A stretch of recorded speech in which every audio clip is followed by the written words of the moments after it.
Assalamualaikum warahmatullahi wabarakatuh. Halo Ananda sekalian, bertemu lagi dengan Bu Rahma.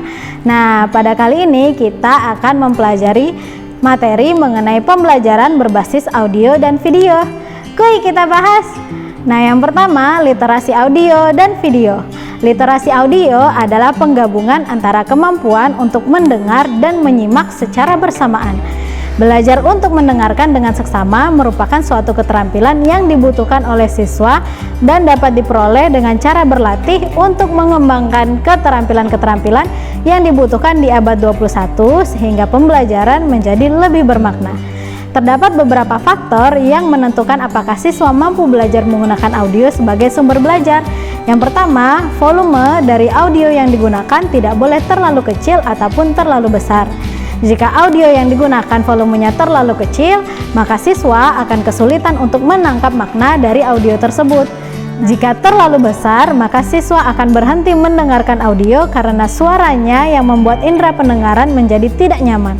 Kedua, suara yang terdengar monoton seperti suara seorang guru yang sedang berbicara tanpa intonasi akan memunculkan rasa kebosanan siswa dan kelelahan untuk mendengarkannya. Tentunya kita semua pernah mendengarkan suara yang menyebalkan seperti ini. Suara yang tidak beraturan di radio yang terdengar seperti noise. Nah, hal tersebut membuat kita cenderung untuk berhenti mendengarkan. Nah, yang ketiga, kondisi pendengaran siswa atau pendengaran yang lemah. Literasi video meliputi kemampuan dan keterampilan siswa untuk mengambil makna dari suatu video maupun membuat video secara mandiri. 5 konsep dasar yang perlu dipahami untuk memahami literasi video adalah yang pertama, penulis membangun pesan. Yang kedua, menggunakan format yang unik dalam setiap pesan. Yang ketiga, masing-masing penonton akan memahami pesan secara berbeda. Yang keempat, sudut pandang dan nilai dari setiap pesan. Dan yang terakhir adalah sebagian besar pesan terorganisir untuk mempromosikan tujuan yang sangat spesifik. Nah, proses menonton video dapat didampingi dengan menanyakan beberapa pertanyaan yang berkaitan dengan konsep pembelajaran. Seperti yang pertama, siapakah yang membuat pesan video ini? Yang kedua, teknik kreatif apa yang digunakan untuk menarik perhatian penonton? Yang ketiga, bagaimana mungkin berbagai orang memahami pesan video ini berbeda-beda? Dan yang keempat adalah nilai, gaya hidup, dan poin apakah yang coba diwakili atau dihadirkan oleh pembuat video. Dan yang terakhir, apa sih sebenarnya tujuan dari video ini? Nah, sub yang kedua adalah meningkatkan pembelajaran dengan audio. Beberapa teknik yang dapat digunakan untuk meningkatkan keterampilan mendengar siswa dalam kegiatan pembelajaran diantaranya yang pertama, memberikan panduan mendengarkan atau guide listening. Dalam memandu siswa ketika mendengar, guru dapat memberikan beberapa pilihan atau pertanyaan sebelum mendengarkan materi. Selanjutnya, tingkat kesulitan pilihan dan pertanyaan dapat ditingkatkan secara bertahap. Yang kedua, memberikan arahan atau give direction. Guru dapat memberikan arahan kepada siswa mengenai audio yang akan diberikan kepada siswa sebelum mendengarkan materi dalam audio tersebut. Yang ketiga, bertanya mengenai inti dari materi yang didengarkan atau ask students to listen for main idea. Mempertanyakan inti materi yang didengarkan merupakan salah satu cara untuk mengetahui apakah siswa memahami audio yang didengarkan. Yang keempat, gunakan teks dalam mendengarkan atau use context in listening. Menggunakan teks dalam mendengarkan juga menjadi salah satu cara untuk meningkatkan keterampilan siswa dalam mendengarkan. Yang kelima, analisis struktur dari presentasi yang dilaksanakan atau analyze the structure of a presentation. Guru dapat meminta siswa untuk mempresentasikan materi secara lisan. Untuk selanjutnya, siswa yang mendengarkan dapat menentukan ide utama dari topik yang telah dijelaskan oleh rekannya dan juga subtopik yang telah dijelaskan oleh rekan tersebut. Yang keenam, membedakan informasi yang relevan dan tidak relevan. Setelah mendengarkan materi, maka guru dapat meminta siswa untuk menentukan informasi yang paling relevan dengan materi dan yang paling tidak relevan dengan materi yang sudah disampaikan dalam audio. Nah, yang ketiga adalah pembelajaran berbasis audio. Pembelajaran berbasis audio dapat dilaksanakan di dalam kelas dengan berbagai cara. Dalam pembelajaran sains, audio bisa digunakan saat pengkondisian kelas. Misalnya, memutar audio yang menyenangkan untuk menghangatkan kelas, atau audio yang sifatnya hafalan agar siswa bisa mensimulasikan gerakan pada audio.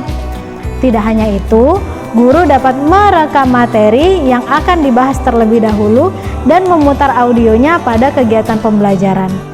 Di zaman serba modern seperti sekarang ini, pembelajaran melalui podcast juga dapat dilaksanakan, di mana guru dapat merekam materi pembelajaran secara monolog ataupun dialog untuk dapat membantu siswa belajar di mana saja dan kapan saja. Sub yang keempat adalah meningkatkan pembelajaran dengan video. Menggunakan video dalam kegiatan pembelajaran tentunya diharapkan mampu meningkatkan hasil belajar siswa pada setiap ranah belajar. Yang pertama ada ranah kognitif. Pada ranah kognitif, video mampu menampilkan konsep-konsep sebuah proses yang abstrak menjadi nyata, seperti pada proses aliran darah, proses ventilasi, ataupun proses jalannya impuls. Video juga mampu memperlihatkan fakta-fakta nyata dalam kegiatan pembelajaran. Yang kedua, ranah afektif. Video yang menyentuh hati dan emosional siswa tentunya dapat melatih ranah afektif.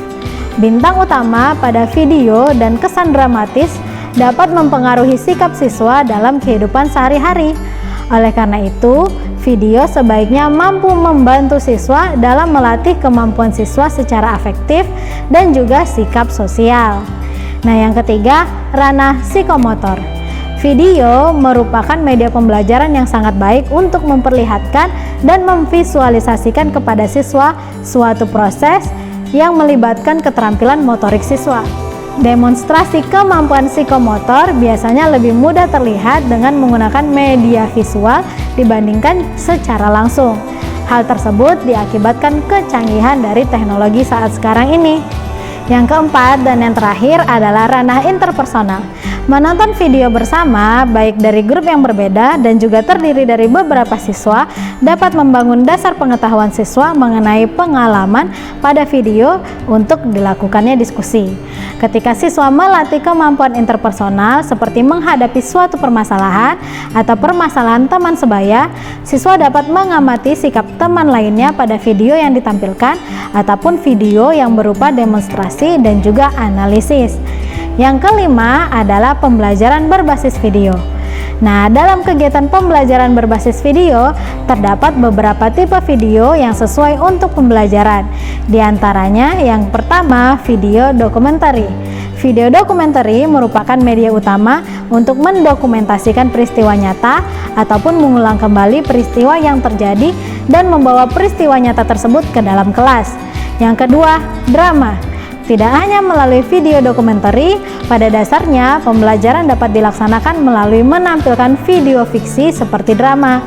Banyak peristiwa dalam video drama yang dapat dibahas secara saintifik atau secara ilmiah. Tidak hanya dalam bidang sains, video drama juga dapat digunakan dalam pembelajaran seni maupun pembelajaran bahasa. Yang ketiga, video bercerita, yakni video yang menceritakan suatu kejadian, peristiwa nyata, ataupun fiksi tergolong pada video bercerita. Pada video cerita, guru dapat mengasah keterampilan dalam mendengarkan, menceritakan kembali, dan juga kreativitas siswa dalam menulis kembali apa yang disaksikan dalam video tersebut. Yang keempat adalah jalan-jalan virtual. Nah, video berjalan-jalan dapat membantu siswa dalam memahami kondisi suasana pada daerah yang dikunjungi secara virtual. Siswa dapat berada di mana-mana tanpa harus kemana-mana. Video dapat meningkatkan pengetahuan siswa yang awalnya hanya membaca buku ataupun diskusi dari internet saja. Nah, demikian materi kita pada kali ini. Jangan lupa dibaca modulnya untuk materi yang lebih lengkap. Terima kasih banyak, sampai jumpa lagi.